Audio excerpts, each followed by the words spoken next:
เจ้าสบายดี FC ผู้ที่ติดตามเนาะหรือว่าสวัสดี FC ที่อยู่ฝั่งไทยนำเนาะเดี๋ยววันนี้ค่อยเองจะพาทั้งท่านผู้ชมไปติดตามชมงานการแสดงหุ่นเฟืองยักษ์เนาะหุ่นเฟืองยักษ์ตอนนี้คือค่อยเองอยู่หน้าจู่ทางเข้าเนาะทางประตูทางเข้าหน้างานเนาะเดี๋ยวจะเข้านำพาทั้งท่านผู้ชมไปติดตามชมด้านในเนาะว่าจะมีหุ่นอย่างแน่มีหุ่นเฟืองยักษ์พี่น้องหุ่นเฟืองยักษ์เนาะตอนนี้กำลังการเตรียมงานเนาะอาจจะเป็นมื้อตอนกลางคืนพุ่นแหละเนาะผมจะเปิดงานเนาะนี่ช้างหุ่นเฟืองเนาะพี่น้องเนาะช้างหุ่นเฟือง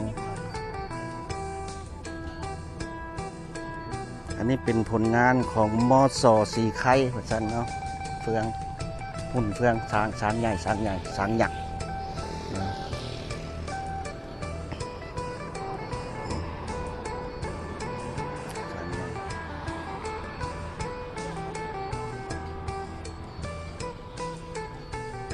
นี่เป็นแค่นี้อาจจะเป็นบักนาวบ่อ๋อนี่แค่เดี๋ยวนี้ก็ยังมีแค่อยู่บ้างอ๋อยังอยู่เนาะยังเป็นโตอยู่โดยแต่นี้เป็นหุ่นเฟืองจำลองเนาะแค่ที่มาจากบักนาวเนาะอันนี้แค่เฟืองเป็นเพิ่นมาบ้านแสดงแค่ประจำท้องถิ่นบักนาวเนาะตอนนี้ปัจจุบันนี้ยังมีอยู่เพิ่นว่าเนาะตอนนี้ปัจจุบันนี้ก็ยังมีอยู่แล้วโดยบ้านบักนาวเป็นโตเป็นตนมีอยู่จริงเจ้าได้เข้ามาเลาะเบิ่งเนาะผลงานชาวบ้านบักนาวเนาะอันนี้แค่ความละเอียดเนาะสีมือกันทำสีมือกันสานทักษะเนาะ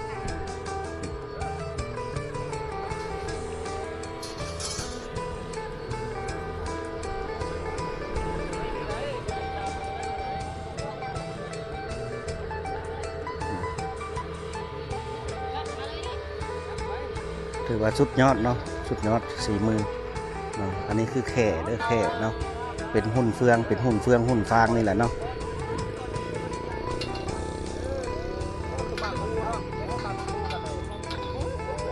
สีมือกันทักษะถือว่าสุดยอดเนาะทำได้เหมือนจริงเลยเนาะอันนี้ก็คือเป็นจุดเด่นอีกจุดหนึ่งเนาะเป็นชาวของพี่น้องบ้านบักนาวเนาะ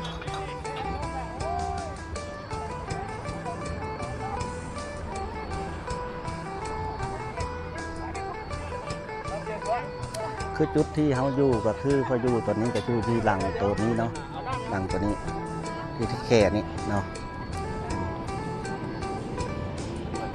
สรีใหญ่เดี๋ยวทำมาเบิ่งเนาะคือบุญสรีใหญ่ได้ดีน้องเด้อตอนนี้เพิ่นกำลังการเตรียมงานอยู่เนาะแต่ทำมาเลาะเบิ่งหุ่นเฟืองก่อนเนาะ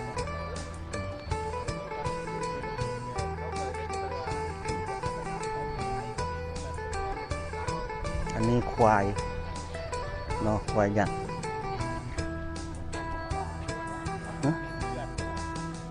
มาจากดงไพวันเนาะบ้านดงไพวันนี่คือควายพี่น้องหุ่นจำลองหุ่นเฟืองเนาะเพิ่นมากวางแสดงเราจะพาทั้งประชุมมาหลอกไปเรื่อยๆเนาะนี่บุญหุ่นเฟืองยักษ์เนาะ12 ถึง 14 กุมภาพันธ์เนาะ2023อันนี้แฮดเนาะอันนี้คือแฮดเนาะเป็นหุ่นจำลองจากแฮดมาจากอาจจะเป็นมาจากบ้านแกงแฮดเนาะอันนี้บ้านแกงแฮดเนาะพี่น้องเนาะนี่มาจากบ้านแกงแฮดกับเพิ่นก็เลยเฮ็ดหุ่นแฮด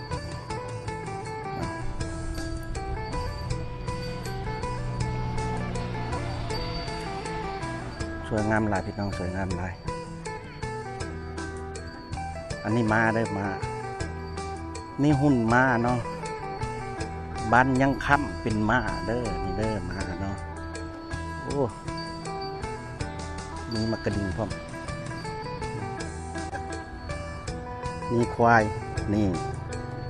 มีเจ้าของนั่งอยู่หลังควายเนาะ มาจากบ้านเวิร์นพี่น้องมาจากบ้านเวิร์นเนาะอันนี้คือหุ่นเฟืองว่าฉันเนาะหุ่นเฟืองกุ๊บ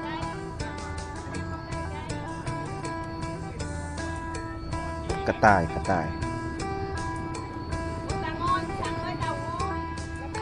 นี่ฮะมาเบิ่งหัวมันต้นเนาะหัวมันต้นเนาะหัวมันต้น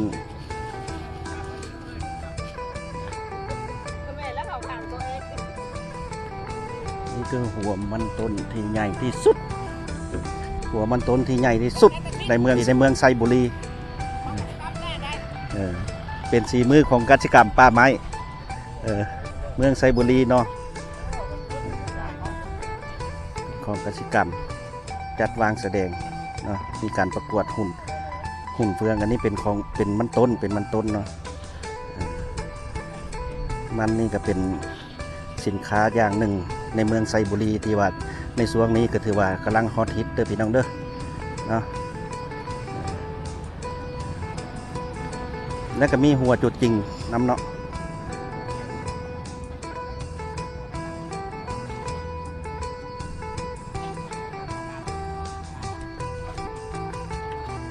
เอามาเบิ่งรอบๆถือว่าหัวใหญ่ที่สุดในประเทศอันนั้น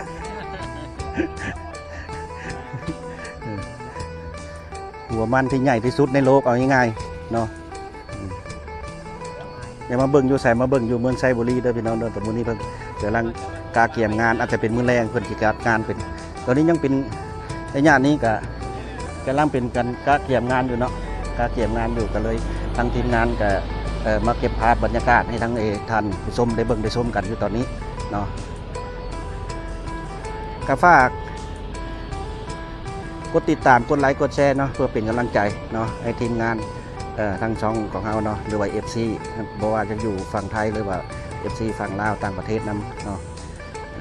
ในงานวันนี้ก็ถือว่ามีโอกาสดีที่สุดทั้งทีมงานเราในมาเก็บภาพบรรยากาศในงานการวางแสดงหุ่นเฟืองยักษ์ประชันเนาะในวันนี้